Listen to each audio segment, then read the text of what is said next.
on arrive enfin à cette dernière vidéo sur les matrices qui consiste à donner la méthode pour diagonaliser une matrice. Alors, je vais parler donc de tout ça, donner un préambule, expliquer comment on trouve les valeurs propres, expliquer comment on trouve les sous-espaces propres, en déduire les matrices qu'on cherche, diagonale D et la matrice de passage P, et c'est tout ça qu'on appelle la diagonalisation. Alors, déjà, être diagonalisable, on a vu qu'une matrice représentait une application linéaire dans une certaine base.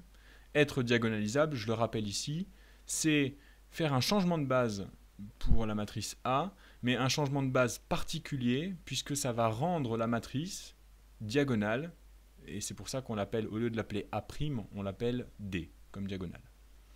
Et vous voyez qu'ici, il y a plusieurs choses à trouver. Donc c'est d'abord la matrice diagonale, D, et ensuite la matrice de passage, P, ainsi que son inverse, P-1. Donc on a besoin de trouver ces deux matrices, ou ces trois matrices, pour diagonaliser une matrice. C'est-à-dire trouver la bonne base.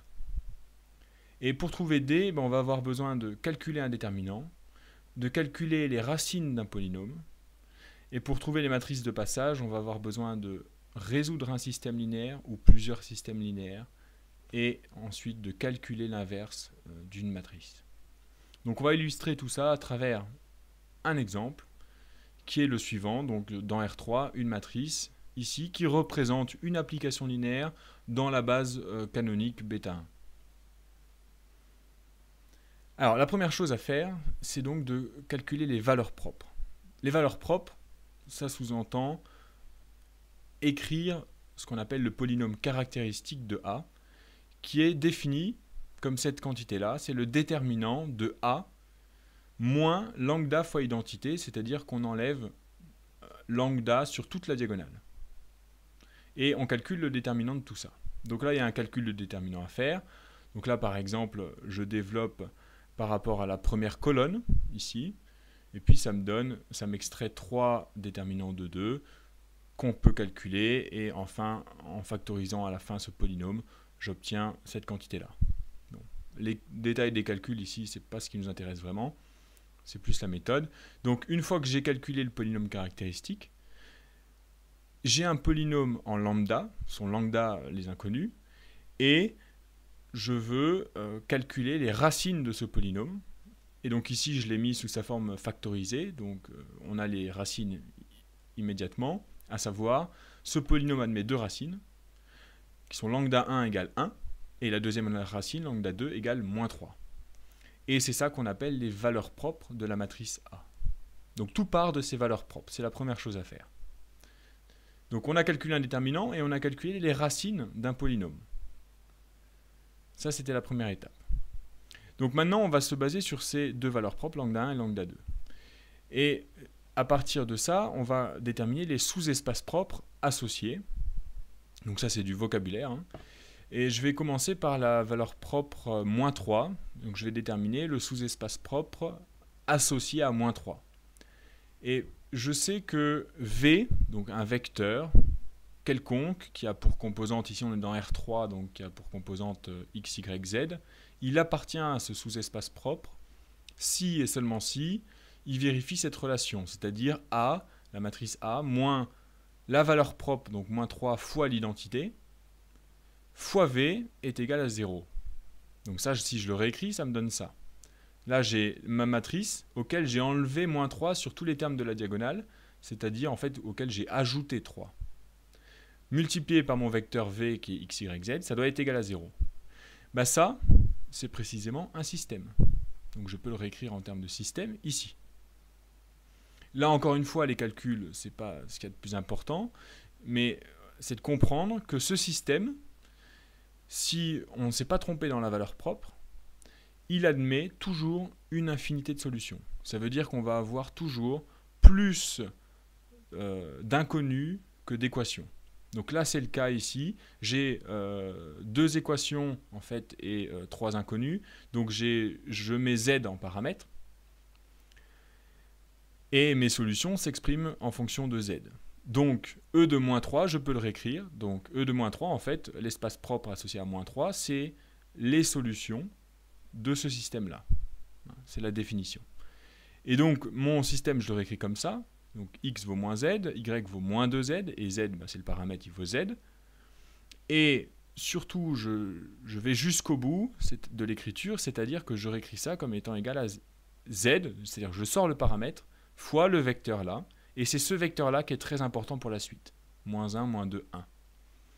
Ce vecteur moins 1, moins 2, 1, on peut dire qu'il forme une base de l'espace vectoriel E de moins 3. Donc ça, c'est important pour la suite. De la même façon, je vais déterminer le sous-espace propre associé à ma deuxième valeur propre qui était 1.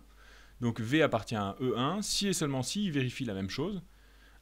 La matrice A moins la valeur propre fois l'identité, appliqué ou multiplié par V, doit être égal à 0. Ce qui se traduit en termes matriciels comme ceci. Donc là, j'ai ma matrice à laquelle j'ai enlevé 1 sur tous les termes de la diagonale.